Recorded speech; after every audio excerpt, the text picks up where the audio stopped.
Hey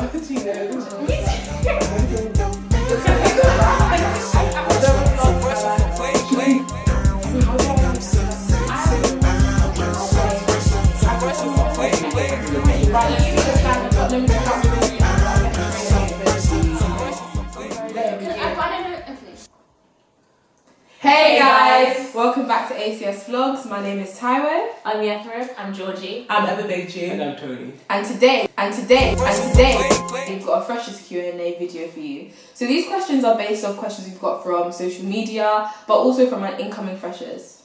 So you're coming to Oxford, you've got your acceptance letter, you've firmed your accommodation, all your friends have probably moved away to uni, you're feeling a bit nervous. So we thought we'd make this video in order to dispel some myths and answer some questions that you've asked. So let's jump right in. What's the first question? So the first question is, how did you find making friends? That's a great question. Who wants to take this one? I don't think we start. I'll start. So like I feel like with university, everyone's like the friends that you make in freshers, like you won't even talk to them, which I think is a myth. It's like completely untrue. Like my first two friends that I made during freshers are probably like my closest friends at university, which obviously isn't the case for everyone. But don't be like, oh, I'm never going to talk to these people again. But yeah, like I think with college especially, it's probably just best to like get to know as many people as you can. Don't feel like you have to be friends with the people that you live around. And like, just like I feel like you will find your people. Like it will take some time, but like it's bound to happen, especially if you like get involved in the extracurricular and stuff. Yeah, I think also you need to remember that you're new, but everyone else is as well. Yeah. So everyone also wants to make friends. So, talk to people because they also need friends as much as you do. And like you'd find that in freshers especially, people are much more open and everyone wants to get to know you. So like that's the best time to get to know as many people as possible. Yeah. And also get involved in as many societies and clubs as you can, because that's how you meet people who have the same interests as you. So yeah.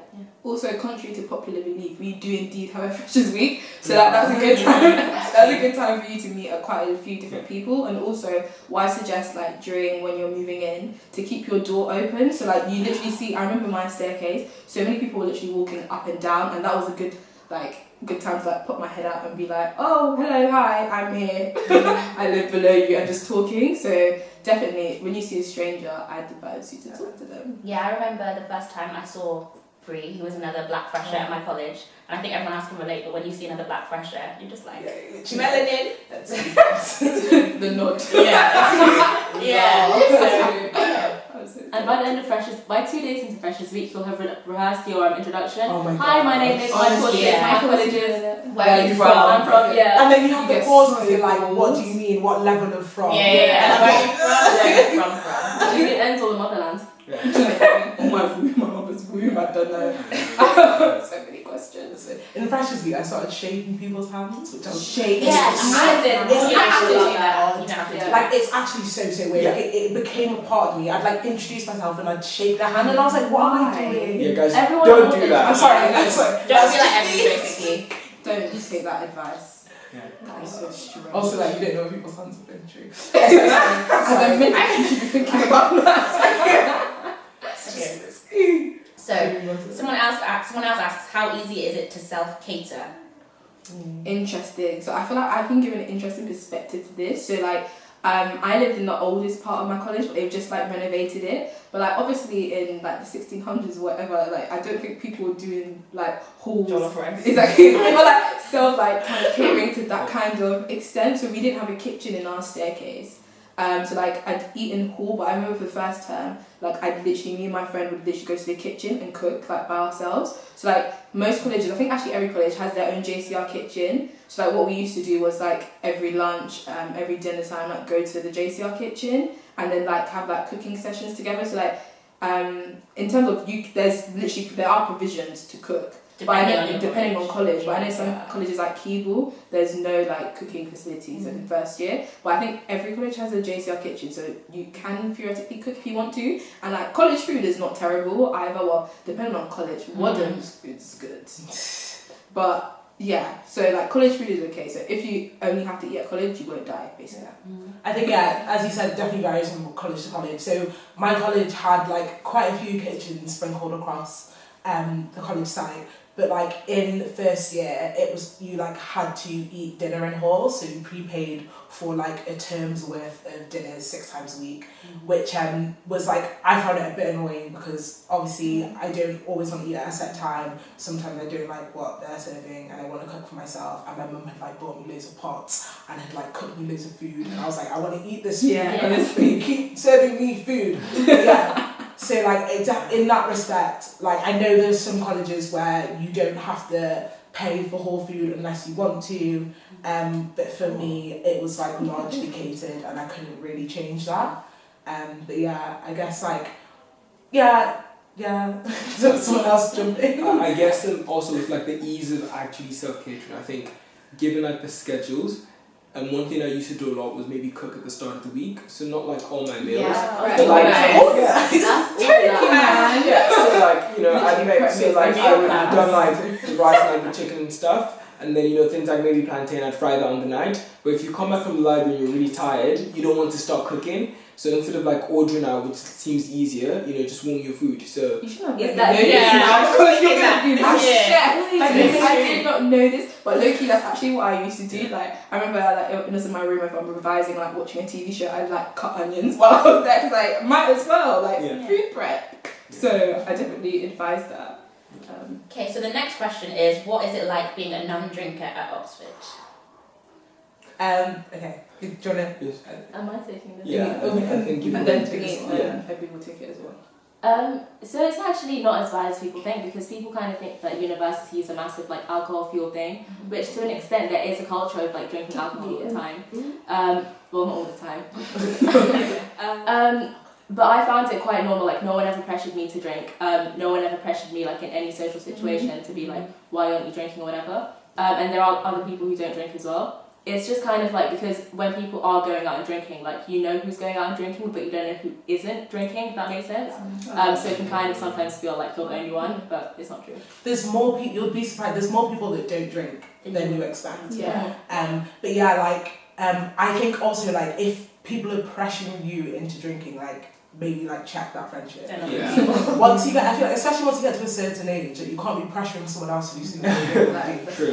But yeah, like, I also too, it was weird like coming into uni and like for example at formals, like just getting served wine and I was like, I don't drink wine or like wine. So yeah, like that was weird at the start, but then you just like get used to it and like once again, no one pressures you into it. No one's like, tell me why you don't drink when you tell them you don't drink, because that just happened a lot of the time at home. But like I think it's just a lot more accepted, and also once again like you can enjoy, like everyone says this, you can drink, but you can actually enjoy yourself without drinking.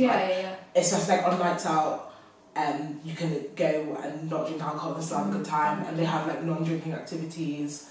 And there should always be an alternative. It's not like it's just alcohol. There's elderflower. I'm joking. Oh, that's nice. That is really nice. But yeah, to back on what Evie says, like if you're with your gang, if you're with your squad and you're all going out together, like it's quite frankly it's going to be lit already. Like you don't need to be like drinking alcohol or anything like that just to make yourself like feel like you're having fun. Yeah. Like if you're forcing it, then quite frankly it's a dead motive in the first Exactly. So Okay, so someone said, how much would you say you're reminded of your race at Oxford? And what he means is, or she, do you feel any different, or are you reminded that you are somewhat different at Oxford? that's a good question. I can start maybe. I mean, yeah, go on. Yeah. I think how much have you reminded of your race? I would say not so much. I mean, again, personal experience in the sense of I don't sort of feel like every day I'm like, oh my god, I'm black and those people are white. My friends are. But I do think that, there are some things that are maybe different, especially with things like, I don't know, like looking for someone to cut your hair, for example. Like those things are, if you have friends of a different race, different, those things can maybe stand out, and then you have to like go out of your way. But then I also think, a lot of times they're generally more sensitive. Yeah. And so, I don't think they would say anything, be like, oh, but you're black, you should know, people who've sort of been trained about that. And we have, in Freshers Week, we have like race awareness workshops and stuff. So people are sort of taught about things they should maybe and maybe not say. So it happens sometimes, but I'd say it's not sort of in your face every day. Yeah, what I'd say is I don't think I've been like made conscious about my race, but more about my cultural differences. So like food, maybe hair, exactly. Maybe different tastes of music, like different things like that. Not necessarily. Definitely. Not necessarily. Not sensitive, guys. Not necessarily like my skin, like what I look like. I don't wake up being like Tony said, oh, I'm a black girl. Ooh, no, it's just more kind of I eat different food from some of these people. But yeah, no, nothing that's made me think, oh my god, I feel some type of way.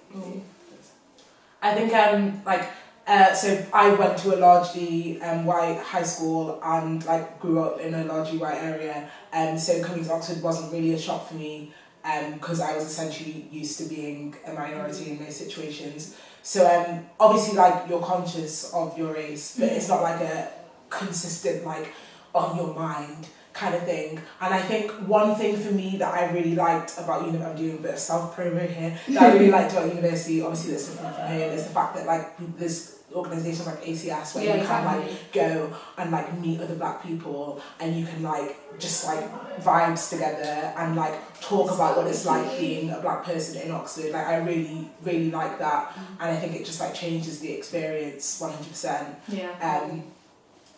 Like and just stuff like common ground and like talking about race in a space like this is like so important. And like I think rather than making you feel like an awkward consciousness, it's like definitely more of like a proud consciousness, in my opinion. I don't know if I can say this one. Is it that? Is it? No, don't say this. Moving on. Some questionable questions here. Filters and If you EVs. know who you are, what are you ask us this question later? Another one. Yeah. Okay. So the next question is, they said, having spent at least a year there already and given its stereotypes, do you feel like you now belong at Oxford? Yes, I think I can speak on it behalf of everyone when I say that. So for me, it took me a while. I definitely had imposter syndrome, where I was like, I don't know what I'm doing here. Exactly. And there's still occasional moments, but kind of as Ebby said, being in the ACS and just kind of voicing your concerns and having a good support network to remind you that you are meant to be here. They didn't make a mistake. You got your place for a reason. I think like I've definitely carved out my space at Oxford and really enjoyed my first year here. I'm looking forward to the next years to come. How many years? 5 years. Never. Gonna be a lecturer. I have really enjoyed it, and I can't remember what was the question. Yeah. Do you feel like?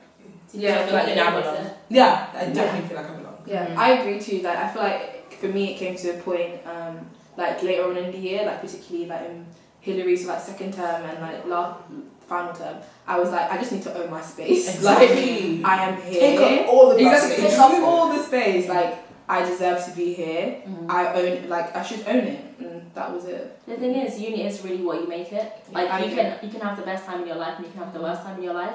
So like your mindset and the people you surround yourself with, that will determine like how you feel about it.